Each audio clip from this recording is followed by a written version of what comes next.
Shabbat Shalom.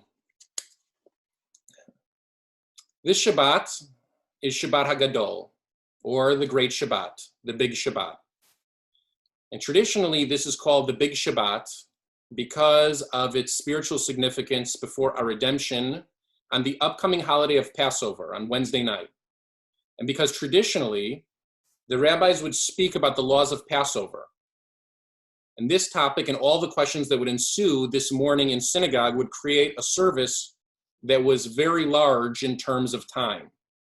This has always been a Shabbat amidst the time in the Jewish calendar when rabbis made the extra effort to make themselves accessible for Passover questions, make them accessible to their communities.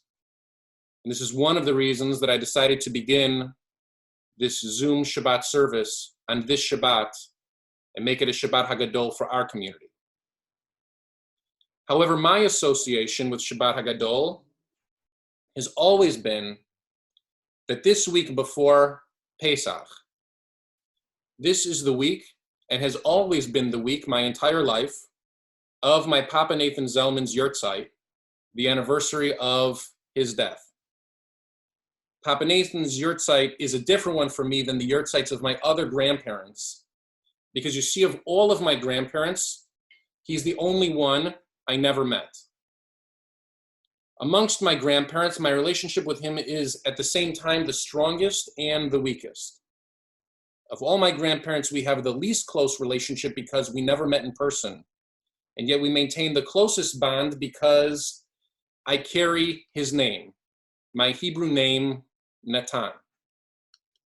As a child, I remember accompanying my mom this week to services on his yurtzeit, and I'd watch her recite Mourner's Kaddish, and I'd watch her cry.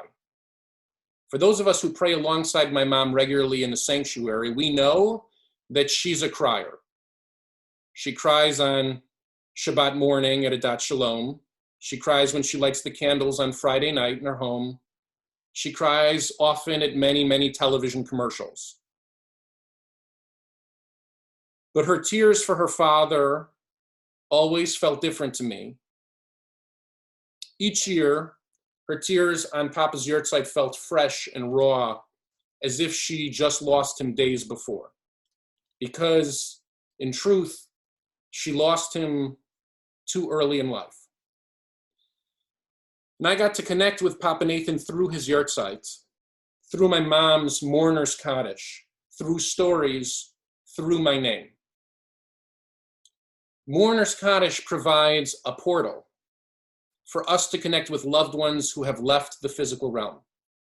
The tradition of marking yurtzeits or attending Yisker, as we'll all do next week, lends us a space, an access point to touch them, to move our relationship, to make it real once again.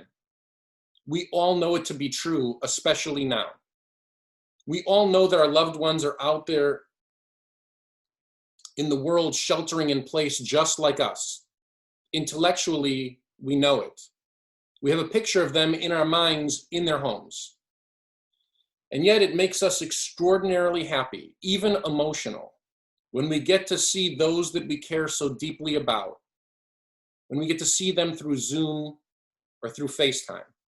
For in those moments, our intellectual, emotional relationship is realized. In many ways, Mourner's Kaddish has been the Zoom for the Jewish people for a long, long time before most of us even knew what the word Zoom meant. On special days, we stand and recite words that feel almost like a formula of words that are recited often in the service. A formula so long, so foreign, that it feels like a link. And when we click that link, when we perform that action, we feel connected beyond ourselves to people for whom we have pictures of them in our minds and in our hearts, but we don't get to interact with as often as we'd like.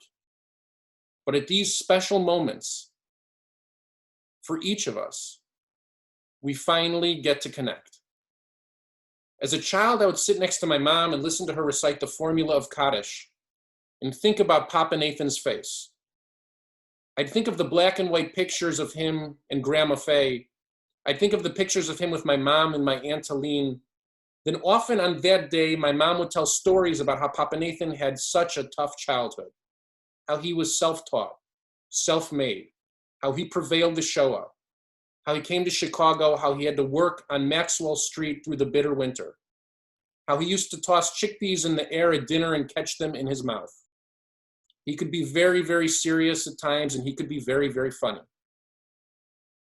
I've spent time thinking about Mourner's Kaddish this week.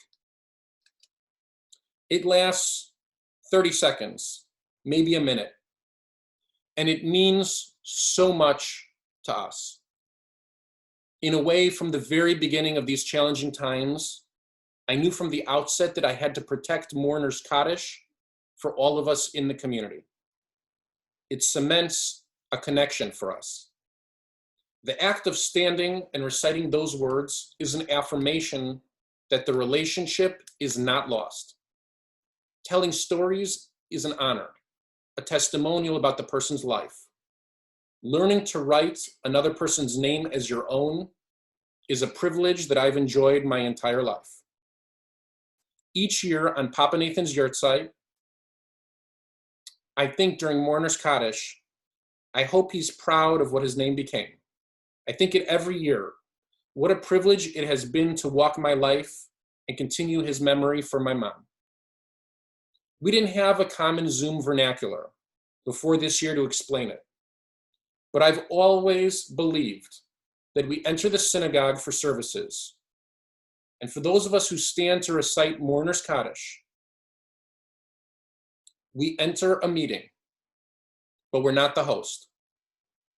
Because of my mom's reaction, I've always felt like he's always waiting on the screen to see her. Papa Nathan's waiting on the screen to be seen.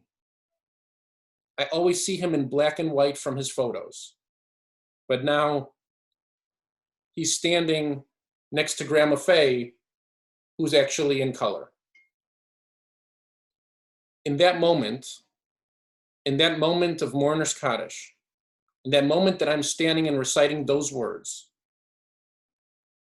we see one another, and our loving relationship is realized between two people who never knew one another in this world. Because our connection matters. Our connection is real. We know now, more than ever, that connection matters a great deal. My connection to Papa Nathan matters a great deal to me. It always has, and it always will. May the memory of Papa Nathan Zellman, Natan ben Shalom Veliba, forever be a blessing for our family, for this community who gets to know him by knowing me, and for all of Klal Yisrael. And let us all say, Amen.